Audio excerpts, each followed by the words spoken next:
of George Floyd by Minneapolis police in May, local outrage over the death of yet another Black man at the hands of state forces grew into a global Black Lives Matter movement.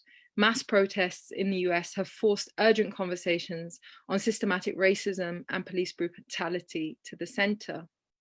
These developments have also encouraged many to look at their own countries, to interrogate the repressive practices of state forces, and have empowered the organization of movements against them.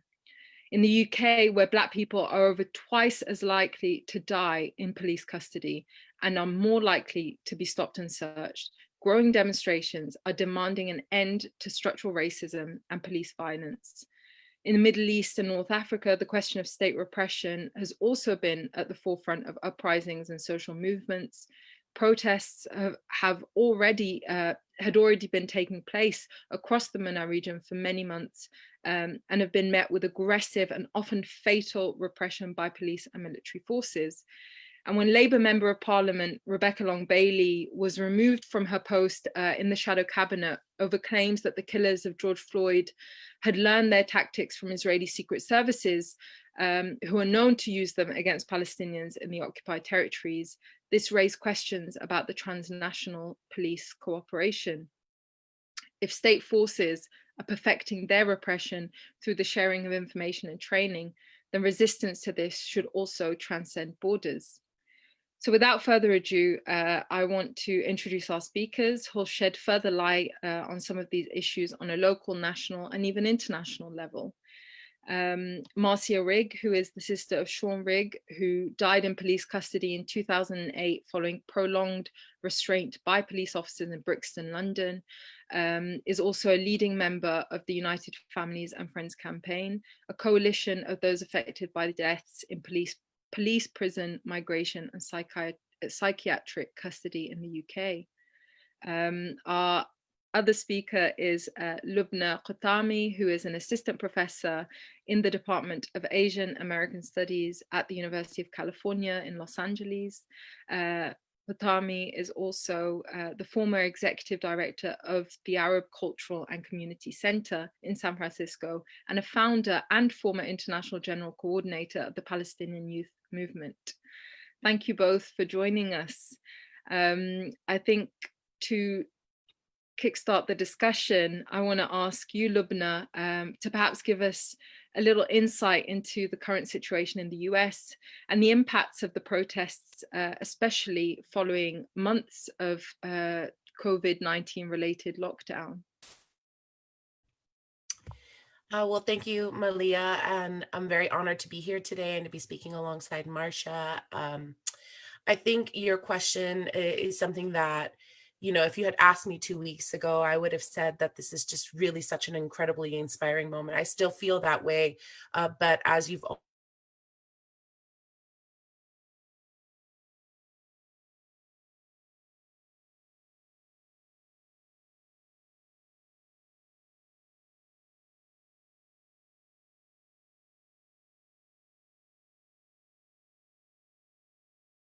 earlier of the state.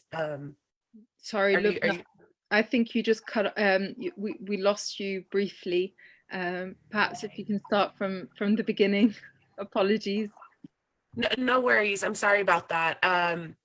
So I just wanted to say that I think that this is a deeply inspiring moment here in the United States.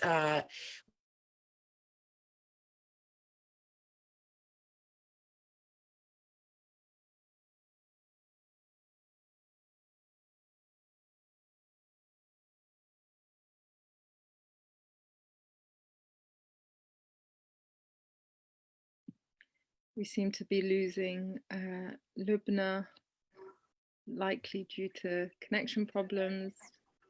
Okay, I could try to work on it if that's okay. Okay. We can hear you now, Lubna. Perhaps. Okay. Yeah.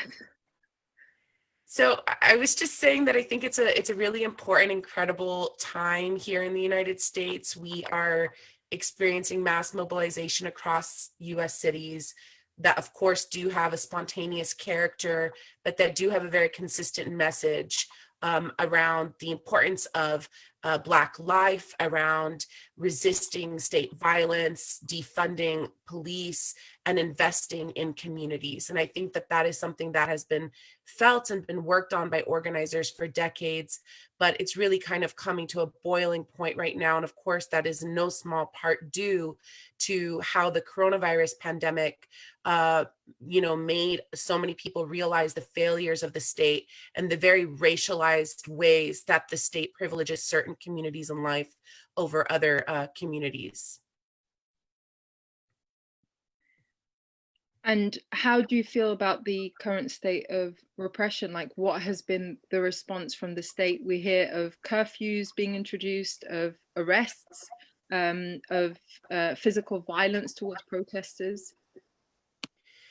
Well, I think, on the one hand, it's always disappointing to see the arrests, the violence, but it's also expected. And this is exactly why people are rising up, right?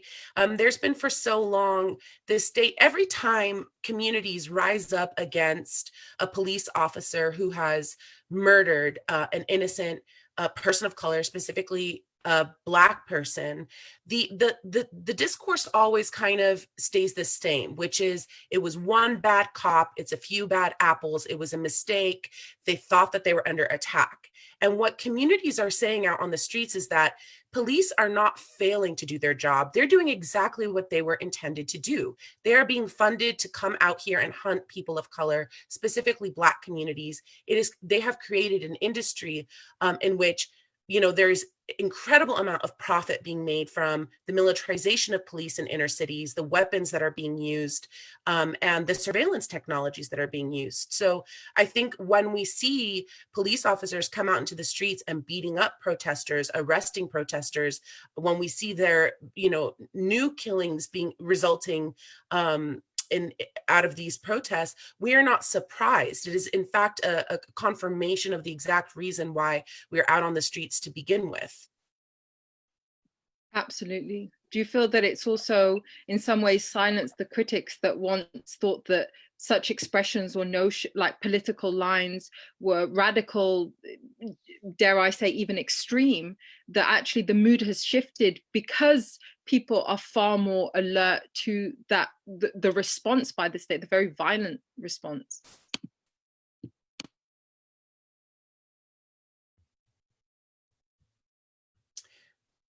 I'm sorry, Millie, you cut out, so I didn't hear you. Apologies. I was just saying that, do you feel that this time round, particularly having gone through the wave of Black Lives Matter movements back in 2014, that critics have been silenced in terms of, the often characterization of these perspectives as being radical, even extreme, that now they're actually seeing the nature of these institutions, that this is systematic, that this is, this has a long-standing history. Yeah, I mean, I think that, when the movement for Black Lives was created in 2014, it was also off of the heels of so many other Black liberation movements in the history in this country. We it's so hard to segment at what point we can say that the movement for Black Lives really took place. But what we currently know as the movement for Black Lives, responding to the murder of Mike Brown in Ferguson, responding to the murder of Trayvon Martin, that movement at the time, people were arguing that it's radical, that it's, concepts of defunding police or even abolition of police was impossible or utopic, and they were really written off. And I think that that's part of the problem, that the fact that community-based organizers and have been written off for so long has resulted in the lack of systemic change in different on different levels. And so I think now it's so unavoidable because there's being a line drawn in the sand where people are being asked whether they stand with justice and freedom for all people, or whether they're going to be complicit in a system that oppresses people, that strips people of wealth, rights, dignity, freedoms, and protections in order to maintain a system of, white supremacy or white privilege. And so I think that right now there is kind of a mainstreaming of the language that the movement for Black Lives has been, trying to advance for so long. But there's also a lot of danger with that. Like, on the one hand, we see politicians taking a knee. We see the NFL and big corporations making all of these different claims about how they support Black Lives Matter, or how they support justice and freedom for all people. And we see, real estate companies changing the names of the master bedroom. And all of these, Mark Lamont Hill just did a video. All of these are signs that, maybe there is a sort of social, cultural, psychological change in how we understand race and racial injustice in this country. But on the other hand, it doesn't address the fundamental issues of protection, justice, freedom, and a redistribution of wealth, land, and power for Black communities and other communities who have been exploited and stripped of their rights and dignity for so long in this country. Thank you for that. Marcia, you've joined some of the demonstrations that have been taking place in London. At times, the UK is accused of being slightly behind on these questions. How did you feel being out amongst the thousands that took to Parliament Square? Do you feel there's been a shift in the political conversation, and that actually a lot more are conscious of the fact that this is as much a UK problem as it is a US one?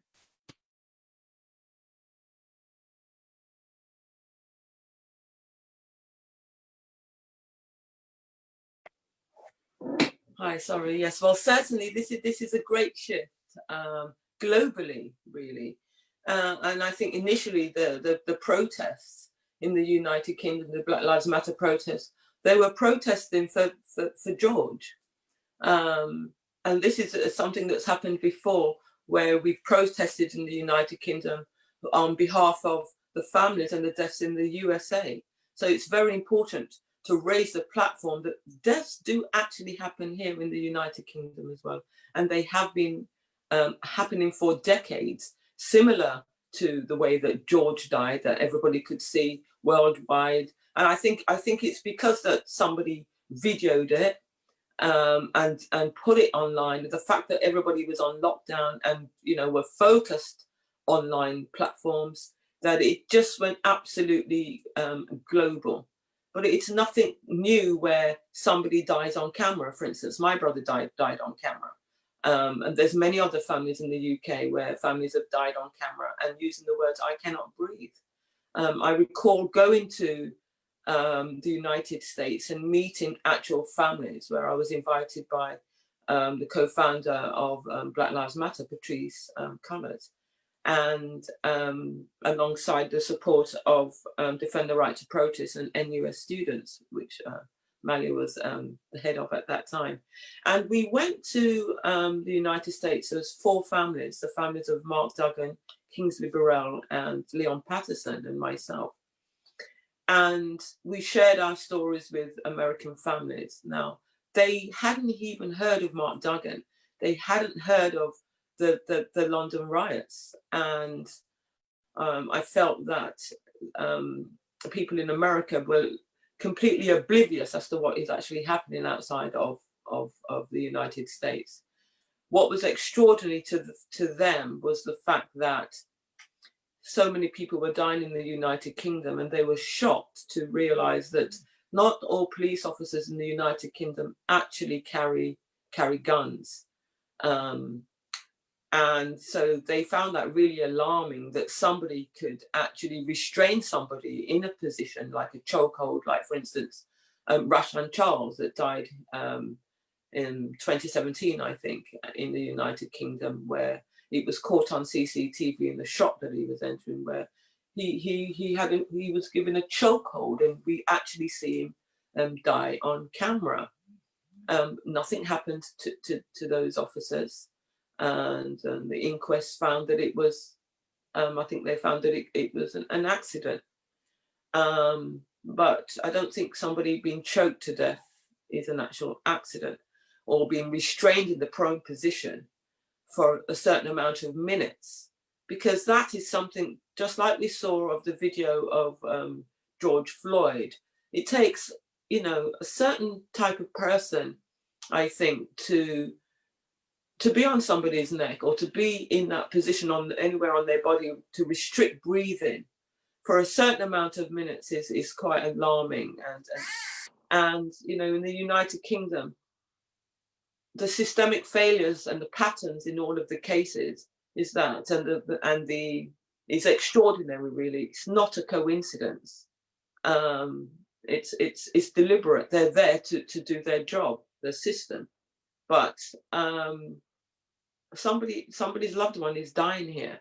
The fact that somebody can be restrained for 7 minutes. My brother, for instance, Sean Rigg, for 7 minutes, and after 11 years of a legal challenge, a fair legal challenge that I gave them, you know, I fought them fair and square. The end result was that it was not excessive. So somebody can be restrained for a certain amount of minutes and die, and that is not deemed to be excessive. How can that be? It's extraordinary, and so the families in America were really alarmed and shocked by this, that in the United Kingdom deaths like these have been happening for decades.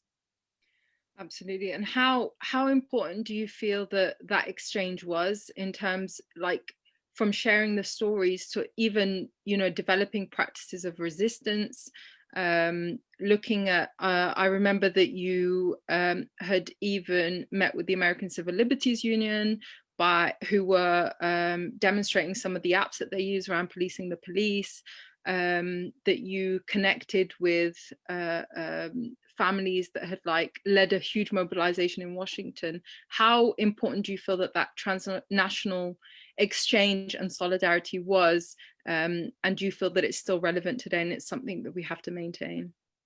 Yes, it was absolutely vital that we shared stories with other families. It's not uncommon for families to feel isolated. You know, that's one of the things that happens in a legal case, where the families are told that they should not discuss the case with anybody, and that it would jeopardize the case. But in reality, what that does is it jeopardizes their case. That was my experience in terms of my own case and listening to other families.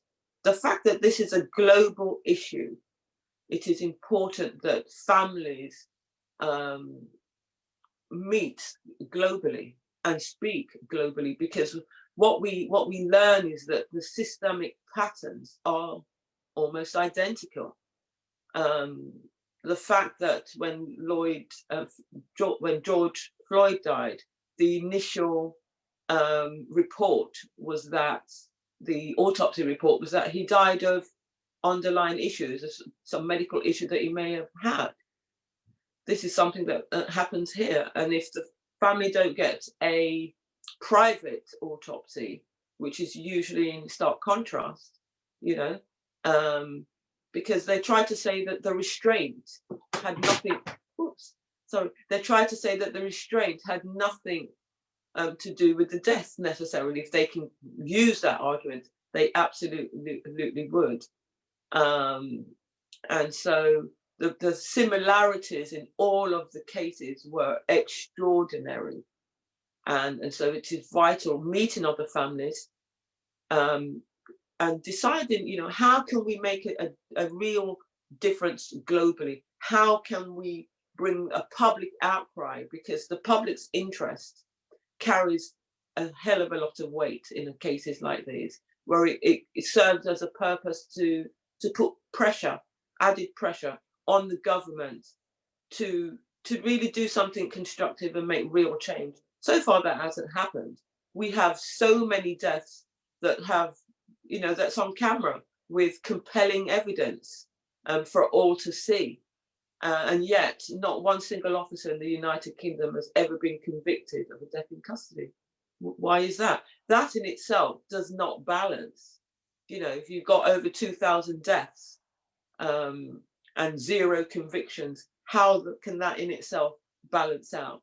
So it is vital to meet other families. Like there was the family of what was the Uncle Bobby and Oscar Grant. Oscar Grant, and they have a coalition of families as well. You know, we have the United Families and Friends campaign in the United Kingdom, which is a coalition of families, not just black families, but also white families, because they do it to poor working class families too. So this affects everybody, really. And meeting the other families, they thought it was really important that families were actually coming together, sharing their experiences, realizing that their case was not isolated, and realizing that, you know, that the system is corrupt. The fact that in America families receive compensation in the tune of millions, in stark contrast, UK families do not receive that. In fact, what happens is that they don't get automatic legal funding, whereas agents of the state get unlimited public funding from the public purse that could cost millions, and even billions, which is a battlefield which is unbalanced because we don't have the funding for it, and families are severely and heavily means tested in order to find out how their loved one, to get legal representation at an inquest. An inquisition in the United Kingdom, we have what's called an inquest, which is not a judicial, it's not a criminal jurisdiction, it's just a fact-finding court to find out who died, where, how, and when. But there's nothing criminal attributed to it. Now, in the past, we've had unlawful killing verdicts. I think there's been 10 or 11 unlawful killing verdicts in the United Kingdom, which means that there was some criminality found. And that should propel there to be an automatic prosecution of that officer. More recently, and certainly when my brother died 12 years ago, it's more used in the narrative verdict. So a narrative verdict is not to the same criminal standard as an unlawful killing verdict. And it can highlight all the neglects and any criminality, any misconduct, but the wording has to be careful. They cannot use wording that brings any criminality to any of the officers, even though a jury might see that. So they may come back with saying, like in my brother's death, that the actions of the officers or the inactions more than minimally contributed to their death. But effectively, it doesn't make any difference. You know, if a jury, ordinary members of the public can see that, and I believe in my brother's case, if they were given the option by the coroner for an unlawful killing verdict, that's what it would have been. I think that you've highlighted that the question of justice that is undoubtedly bound in the resistance to these institutions and this form of state violence is incredibly long and arduous, and at times, you know, some of us forget that the long-term battles and traumas that are carried by families, and disproportionately by Black families, you know, across both countries and many others. And I think that I remember in 2014, when the masses were taken to the streets, that it was made clear that this was not a moment, that this was a movement. And I think that was so crucial in highlighting that, in making clear, in declaring that this struggle is a lengthy one, that by no means started then, nor would necessarily end with that particular uprising. And I guess a question to you both, and I'll perhaps start with Lubna, is how are we able to sustain the momentum of this period? How are those who are mobilizing, how can that solidarity and support be continued? Because Lubna, as you highlighted very well, people have been doing this for decades, arguably hundreds of years. This resistance is nothing new, and certainly not for Black communities around the world. And so I'd be interested to hear your views on this. Yeah, thank you for that really important question, and thank you. I mean, I think one of the things that's really important, as you said, that in 2014, when the movement for Black Lives was really being inaugurated, and they called it a movement and not a moment, that was because so much patience had run dry, right? So it was, over 50 years past the civil rights passage of 65, um, you know, over a term into the first presidency of a Black president in the United States. And yet we had the largest waves of Black people getting imprisoned in the United States, and really incredible amounts of violence against people of color, whether it's within US cities, in US schools, or at the borders. And so I think that one of the things when we talk about how can we keep this moment sustainable, unfortunately, one of the things that makes it sustainable is that it's necessary, right? So that the violence is continuing, the violence is not letting up. The survival of people is dependent on this movement. It is not an extracurricular activity.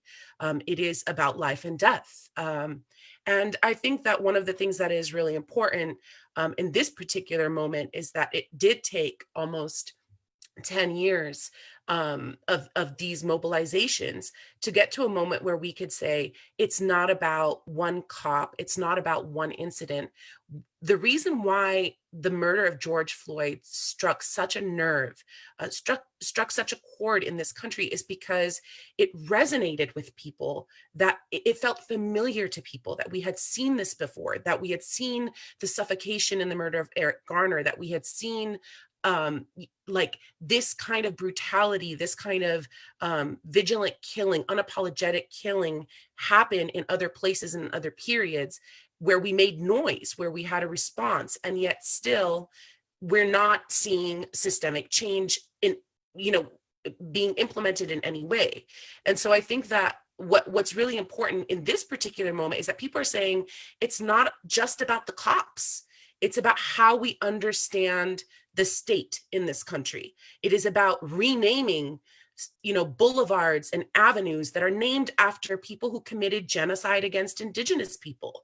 It's about renaming monumental sites and schools after people who were who had held some of the largest settlement slave plantations. So I think that these are there's a reworking of how we understand the history of this country, that we need to a real movement that's saying we need to stop glorifying white supremacists, glorifying settlers who have so much blood on their hands, and start having a more comprehensive, nuanced, and honest appraisal of history and how it's led to this current moment.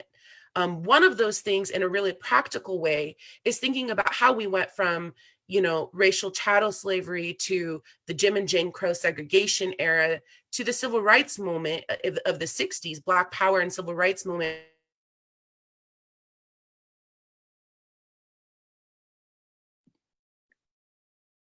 I think we've lost you, Lubna.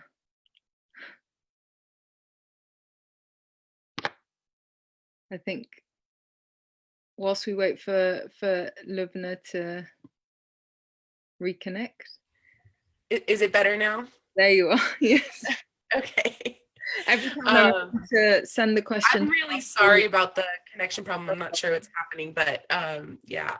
I just wanted to wrap up by saying I think that one of the things that's really important in this appraisal that we're having in this current moment to help us make this movement sustainable is to really understand what happened after the civil rights era and the Black Power era of the 60s.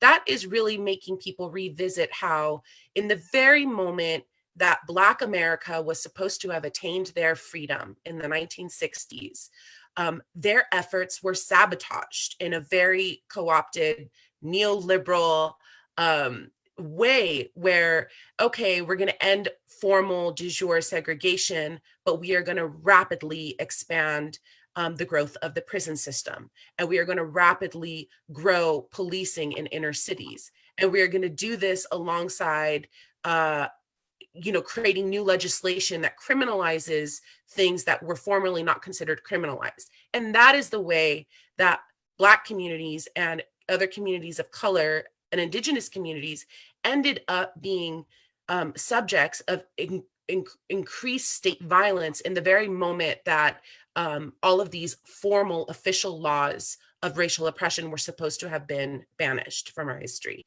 So us having that appraisal in that moment is allowing us to see more clearly when we're being duped by the state, when we're being when politicians are paying lip service to us, talking about equality and diversity and equity, but not really willing to hold police accountable, not really willing to invest in community services and mental health programs, instead of investing in increased policing.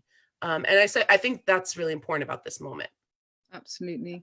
Yeah, thinking of the UK context, often we hear inquiry and then another inquiry and then another inquiry. And I know Marcia and the UFFC are probably so incredibly sick and tired of hearing yet another investigation is going to take place when so much evidence is already there.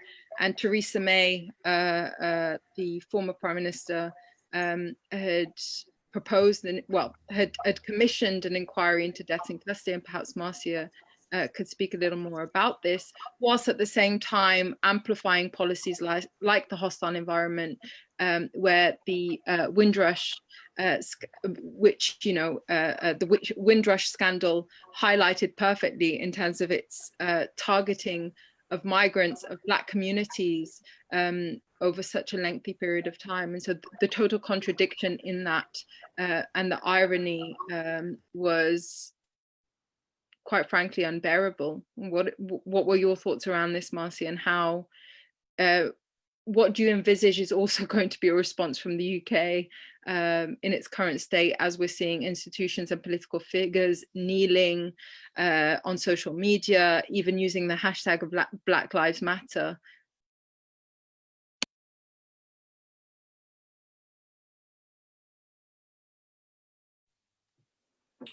Yeah, I find that quite hypocritical, actually, because I know the British government, like for instance, Boris Johnson, has made comment about the death of George Floyd and the Black Lives Matter movement, that he supports it in the United States.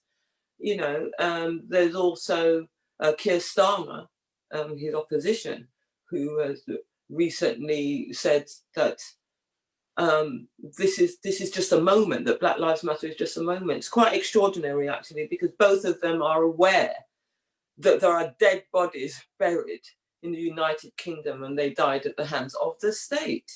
And they don't seem to be acknowledging the fact that the deaths are happening here publicly, but they are aware of them. So that's why it's important that we have discussions like this, and families share their stories in order to put the pressure on the government to first of all acknowledge that the deaths happen here. We've had reviews, like the Angelina review, which was the first report, I believe, from the Home Office on the issues of deaths in custody, and there was an inquiry following a meeting that myself and the mother of Shani Lewis, where there was a summit in Westminster, which we gate crashed.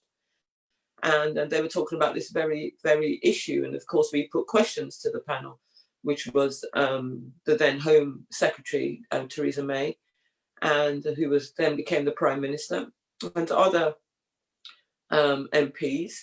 And we argued. We were the only family that were actually in that room. It was full of police and mental health nurses and other stakeholders talking about families like mine, but no family was invited. And so by doing that act of basically gate crashing it, afforded us an invitation from Theresa May to her office, where we came along with the Charity Inquest, which is an independent charity that works with families whose loved ones have died at the hands of the state, and help them through the inquest process, the inquisition process, the coroner's process, and some other families. And we shared our stories with Theresa May. And one of the things I remember saying to her, because once your loved one dies in state custody, the body is seized by the state. The body belongs to the state. And for a family to see their loved one, to identify their body, is it them that are actually dead? Is difficult, because the body belongs to the state. They will conduct an autopsy, and the majority of families have actually received this. And I said to Theresa May, Theresa, could you imagine your loved one dies because we all experience death in our families, and the fact that you can't see the body and you're being told that the body belongs to the state, and you just want to hug them, you want to kiss them, you need to, it's the start of the grieving process. And she acknowledged that was important. The fact that families are given decomposed bodies for burial. My brother, it was after 7 weeks, we was given back his body, and he was, decomposed, that he had to have a special bodysuit on because his body fluids would have seeped into his clothing and his casket. These are the stories, these are the emotional sides that the families experience that need to be told. When we've just gone through, we're going through a pandemic. Even the pandemic couldn't hold back protesters going out on the street. The way that this issue is so important and affects all of us. In COVID-19 deaths, the disproportionality of Black deaths, the fact that they couldn't breathe, the way that they've explained what it feels like if you have COVID-19, and the fact that they feel like they're dying and that they cannot breathe. This is something that deaths in custody families have been experiencing for decades. The fact that we are not given the fact of the COVID-19 deaths, that the families could not be with their loved ones, that they were buried alone with only a few people. You can't see that person. You don't know who's inside the casket. You don't know what clothing they're wearing. You don't know if body parts have been removed. But that also happens in the United Kingdom. And it just exacerbated the whole issue when George died. And I know personally that families were also being affected by COVID-19 deaths within their families. And so the mental health issues, the constant blow that families are always being given from death after death after death, with absolutely compelling evidence. There's reviews and recommendations, lessons will be learned.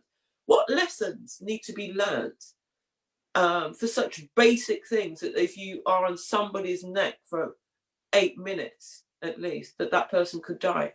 It's the mindsets of the officers, the fact that everybody watched that CCTV and saw that officer felt that he could actually do that without a care, without any accountability, the fact that they can act with impunity. How can that be?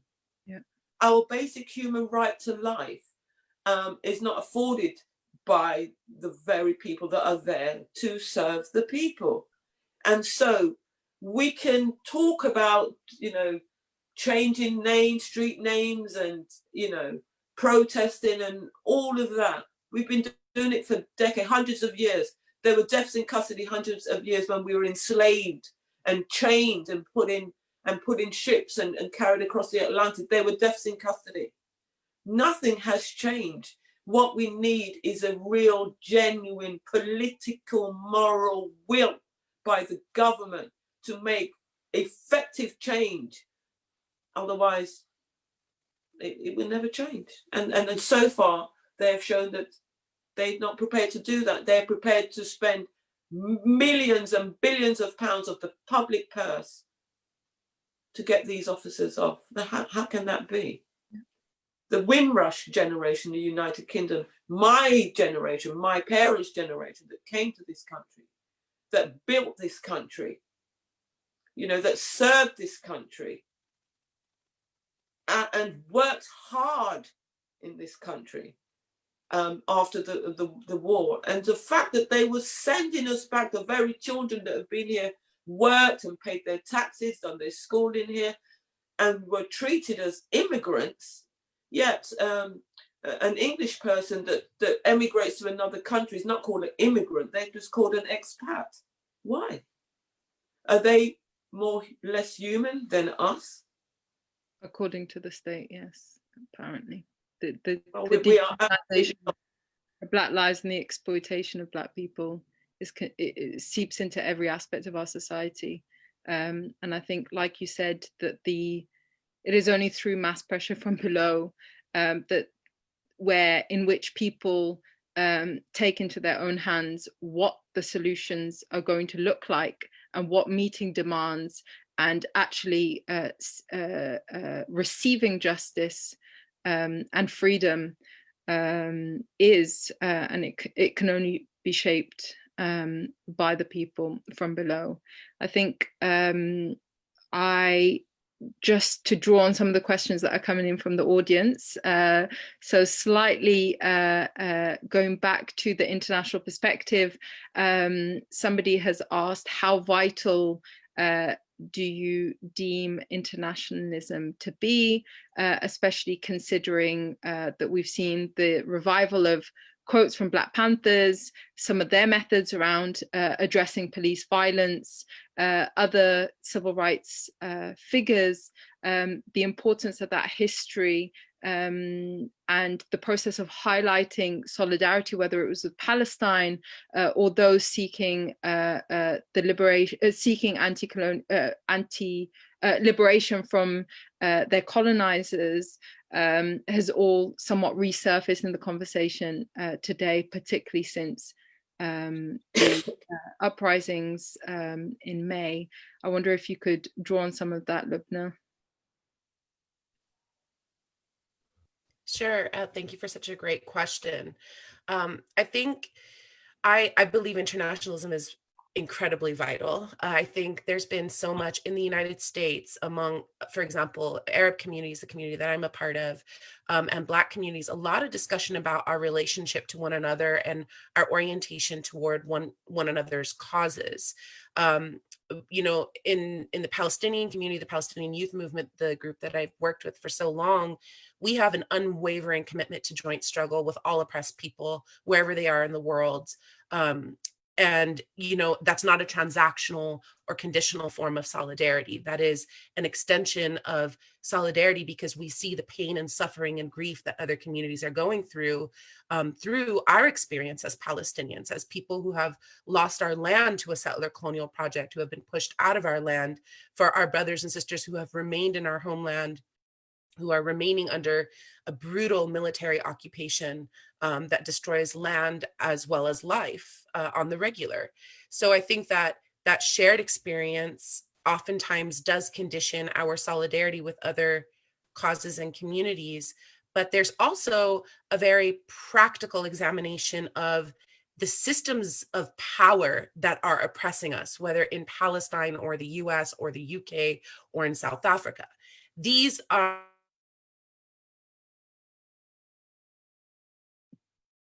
Sorry, Lubna, we've lost you slightly.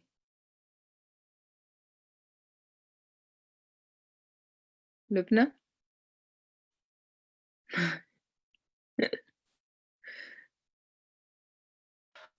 Is this? Oh, we're back. Okay. I'm not sure where it cut off, but systems of power. Yes. So these are, you know, whether it's in the US or South Africa or the UK or Palestine, these are governments that are backed by corporations, backed with people with money that have deeply intimate bonds and friendships with one another across generations, across decades. They have shared tools with each other on how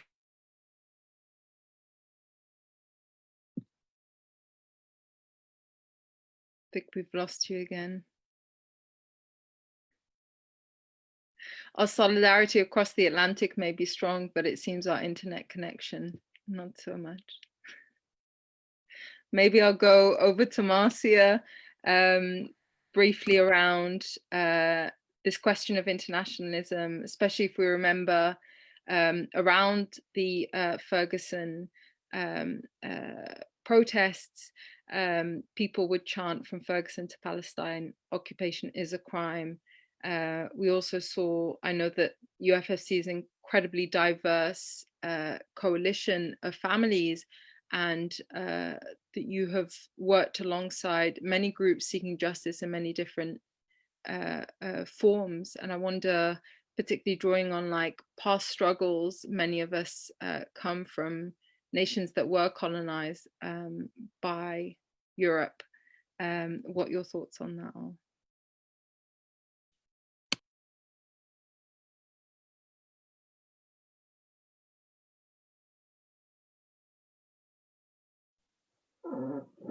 Yeah. What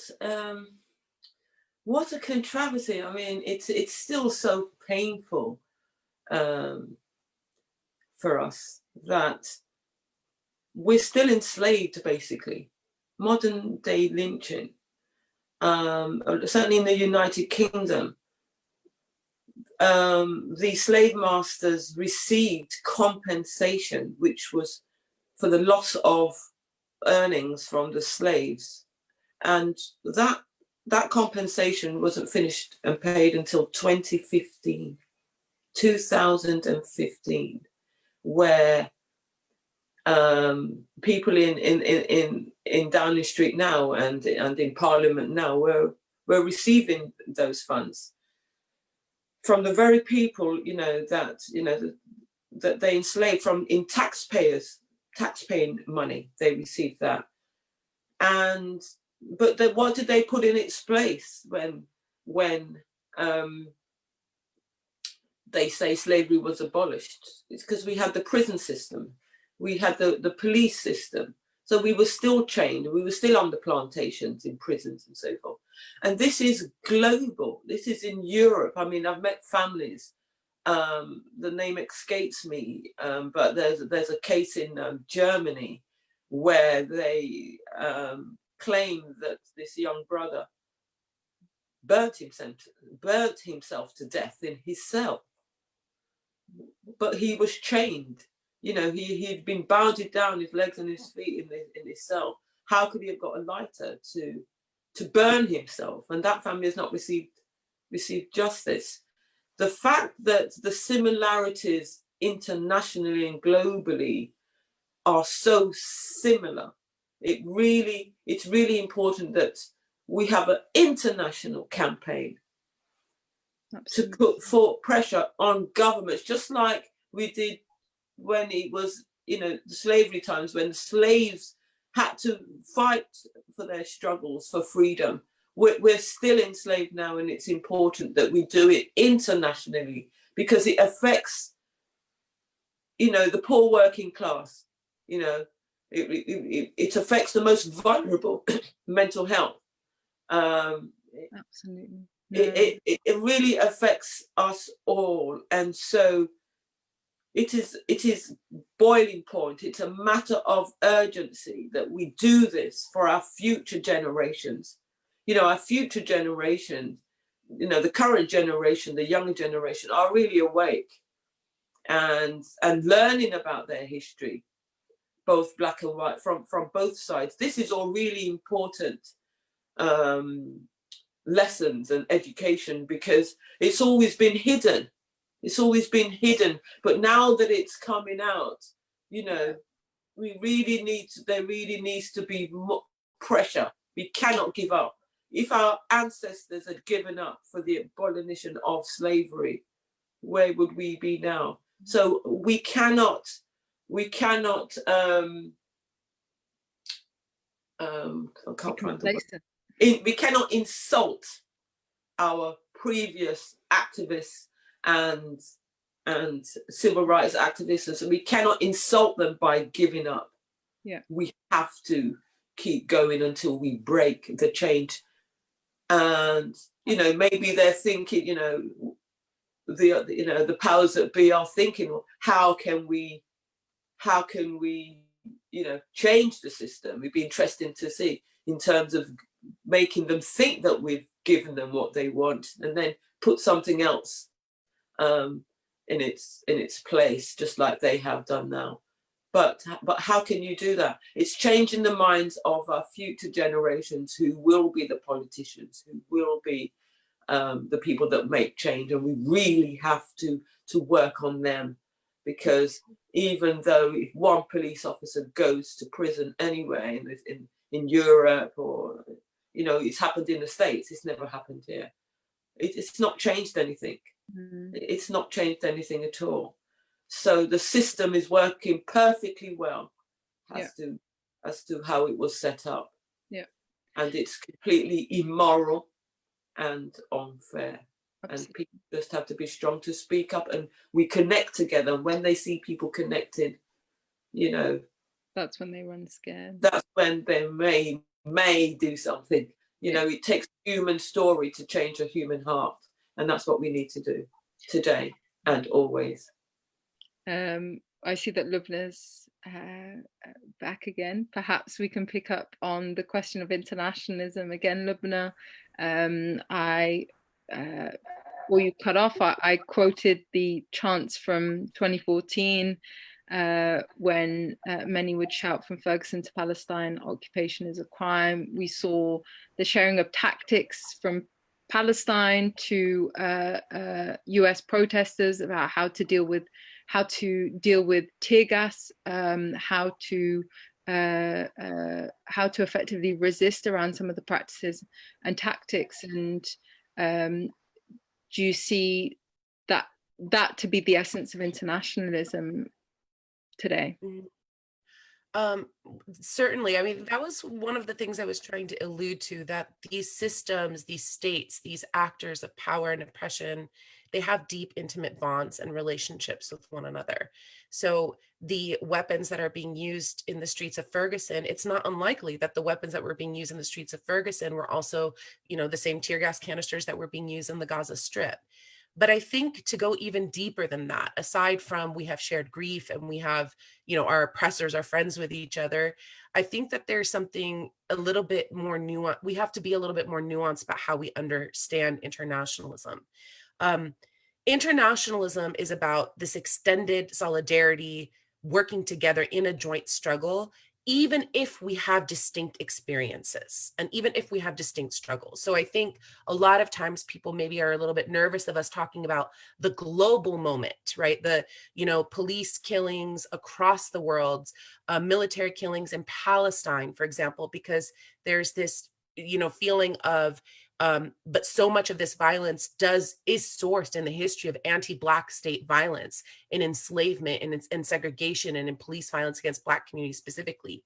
And I think that that's very important. But I also think in the recent couple decades, it's very important to see how those histories of violence were learned by actors that were then reused on other communities and geographies in the world, and then pushed back out to give new technologies and new instructions on increased killings. And I think Palestine is a really great example of that. I think in the aftermath of the September 11th, 2001 moment, the expansion of the war on terror, Israel really became a forerunner in this so-called war on terror. And that meant developing new weapons and surveillance technologies and crowd control techniques on Palestinian bodies and outsourcing it to the rest of the world. If between 2004 and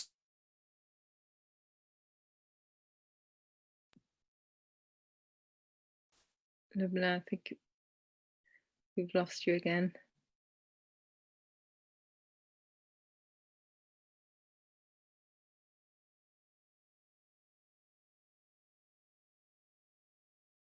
Are you back?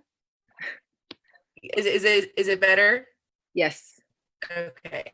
So as I was saying, the Israeli economy has increasingly grown dependent on international arms trade because it is a forerunner in this kind of state violence industry. And so I think being able to see that we are against racist state violence in our domestic context, but also against empire and militarism and imperialism and occupation. Like, we cannot be against police killings, but be okay with militaries invading Iraq and Afghanistan and slaughtering people across the world. That is unprincipled, it's unethical, and it will never realize the freedom that we need. And simultaneously, we can't be against militarism and occupation, but be okay with racist state violence against a different community in the host states that we live in. I think it's so important to have reciprocal levels of solidarity with all communities, because it's the only way we're collectively going to get free. It's also that the actually coalition building on these questions is as vital for our own movements that impact us personally or within our like particular communities, as it is a show of strength and an extension of and recognition that actually your struggle is important, and therefore I want and need to put time in this.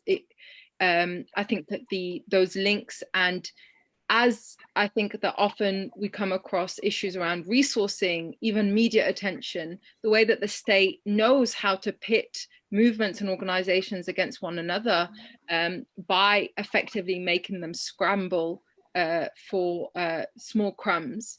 And it becomes a thing of, well, this particular issue is being highlighted far more than my particular issue, and therefore I cannot be connected to it or address it in any way, shape, or form.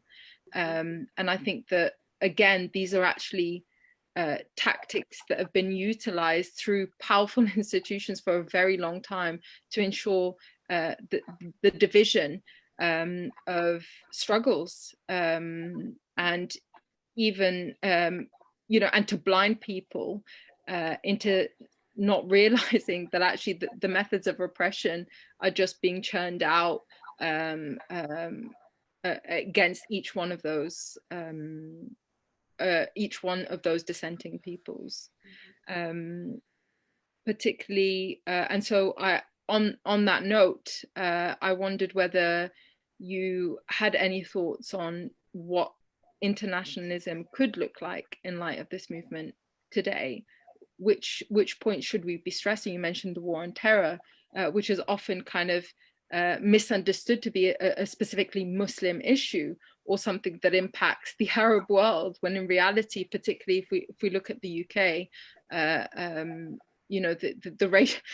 the process of racialization, that the particular violence that is meted out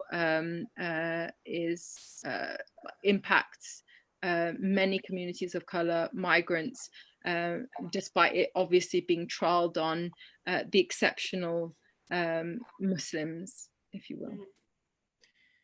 Yes, so I think the war on terror is one thing that we need to be accounting for in terms of the type of internationalism we need to be building in the contemporary context, but there's a lot more. I mean, I think one thing that's really important is to think about what is a people's internationalism that doesn't count on any nation state as our vanguard.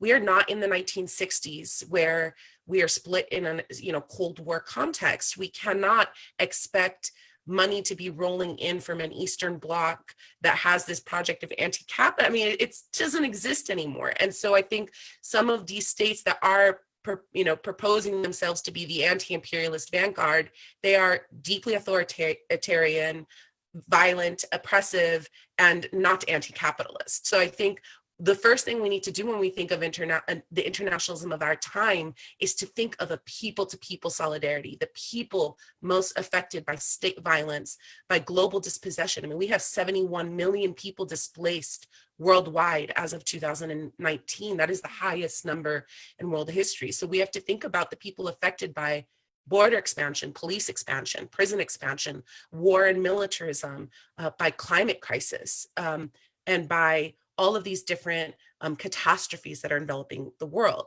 And so by us thinking in a people-to-people fashion and really trying to figure out how we think of, this moment as an opportunity for a drastic overhaul of how we understand the systems that govern the world, right? How we understand property, how we understand wealth, how we understand nation-state borders, nation-state systems. I think the crisis that we're enduring right now across the world is telling us that our current system doesn't work. And it's giving us an opportunity to envision the otherwise possible worlds that we could live in. But if we trap ourselves at very minor reforms, or trap ourselves at thinking that we could, address all of these things with paying lip service without real change, we're just going to be in this until it's no longer sustainable. So that's one of the things that I would say about the way that the internationalism of our moment has to look different from past generations. We need to be building out this vision as we're building out new types of structures for carrying out organizing work. Absolutely. And on that powerful note, sorry, Malia, can I just say one thing real quick? Yes, of course. I just wanted to say, Marcia, the role of Marcia and the role of so many other family advocates is so key in this. And I wanted to just say that just a few weeks ago, we held this webinar forum with Uncle Bobby, the uncle of Oscar Grant, who was killed on the BART police, by the Bay Area Rapid Transit Police in 2009 on New Year's Day. And he gave such incredible advice to the family of Iyad Halak, the Palestinian man, the 32-year-old man in Palestine who was recently murdered just a few days after the murder of George Floyd by the Israeli police. And some of that advice was about grief and coping, but also about how to channel that grief and coping into advocacy. And I think that we really need to be, this internationalism needs to be taking lead from the family advocates who are such strong proponents of the ethics and principles that we want to advance. Absolutely. Thank you for that. I was going to ask whether there were certain rallying calls that you both wanted to issue, whether it's, locally, nationally to your own countries, but also to the international audiences that have tuned in during this webinar. Marcia.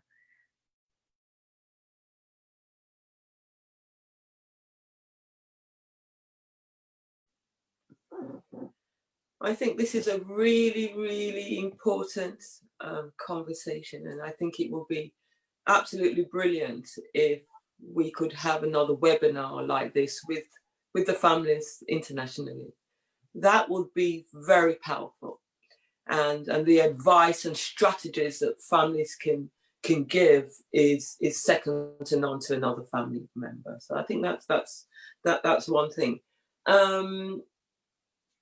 Secondly, I would like to tell you about the United Families and Friends campaign. So for 20 years, we gather at Trafalgar Square on the last Saturday of every October. So this year is going to be the 31st of October, where families gather and they come with their banners and they tell their stories. It's a memorial in remembrance of our loved ones. It's not just an ordinary protest march. It's not actually a protest march, it's a memorial procession. And we walk peacefully to Downing Street outside and we tell our stories and people actually hear from the actual families. I think something like this internationally would be phenomenal as well. If we had a global day where all our loved ones are remembered. I think that would be really powerful. And what I've seen on the streets recently for the Black Lives Matter protests, this is exactly the type of people that we need to see on the streets peacefully in remembrance of our loved ones, to come out in the United Kingdom, not just for the American deaths, but the UK is so not innocent, and to bring to lock down the streets, nationally, if we could do that, make it the biggest in history, because the ultimate insult that people get is a death, a murder or killing of somebody's loved one. It's the ultimate insult that we get on top of all the other issues that we all received. And this would bring a public outcry and maybe can swing the hearts of the powers that be, where legally they have no choice but to do something. about it, because right now they just seem to be complacent. And certainly in the UK, they seem to be ignoring the fact that the deaths have been happening here in the United Kingdom. And so to raise that, we need to do that. There's also the film Injustice by Ken Farrow that supports, who's one of the co-founders of the United Families and Friends campaign. He made a film called Injustice back in the 90s, and it's the stories of some of the UK families where there were chokeholds and especially Black women as well.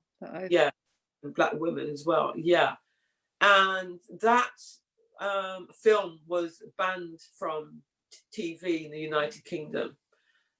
So we currently have a petition for Channel 4 to show that film on British TV.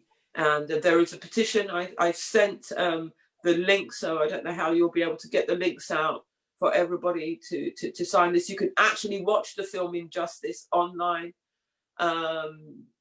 It's on Vimeo by Migrant Media, and there are a number of films. We have the death of Joy Gardner, who in the 90s was a Black woman who had overstayed her time in the UK, but she was a British citizen. She's one of the Windrush generation. Her mother was the Windrush generation, where there was 13 feet of tape that was taped around her face in front of her 5-year-old child. And they've received, there's no justice, you know. So there's these films, Who Polices the Police, Popo, Burn, Injustice, and Justice Denied. And these are really important, that people should watch these and listen to the voices of the families. It will make a difference. And so we want that to be shown on British TV. Thank you, Martin. And there's also a crowdfunder, because we now have Injustice 2. And so that it will be incredibly powerful. Great. And finally, Lubna, before we wrap up. Yeah, so I just have two comments. The first, of course, as many people know, Palestine is facing an extremely difficult time right now with the Trump administration rolling out the deal of the century, and Israel preparing for continued annexation of the West Bank. So, of course, applying as much international pressure as possible, standing with Palestinian communities wherever they are in the world to mobilize against continued annexation and for the end to the occupation of our homeland and for the right of all refugees to return, especially as the situation is becoming more dire. Of course, the main call that people have out right now is for all communities to boycott, divest, and sanction Israel and companies profiting from the occupation in Palestine. The second thing that I would like to say about the United States, and I know that this is especially true for just general communities, even here in the US, people of color even, you know, there's this big fear around questions of defunding or abolishing police. And I think that part of that is because it's been so ingrained in us that crime, like there's this panic around crime being a natural component of the world. And we have a lot of racialized assumptions about how crime takes place. And in addition, we have a limited imagination about what could exist beyond the police. But there were periods of time and there are places in the world that have had healthy, thriving societies without the police presence that we have here. And in fact, it was in 1968, the very year of, you know, political insurgency in this country, that a centralized police line was created to begin with to help contain that kind of political insurgency. So there's so many projects happening across the United States that provide real alternatives to policing, including how to do medical emergency response without having to call police, especially because we don't feel safe and protected by police. So, you know, before jumping to conclusions about a police-free world not being a possibility, do the research, talk to people, look at these initiatives, and maybe it'll change your mind. Hopefully. Thank you so much. Thank you to both of our speakers and to you all for joining us. Yes, so that's the end of our fourth webinar. Please do check out the New Arab social media platforms for more information on future webinars. And thanks again to the powerful voices that joined us this evening. Thank you.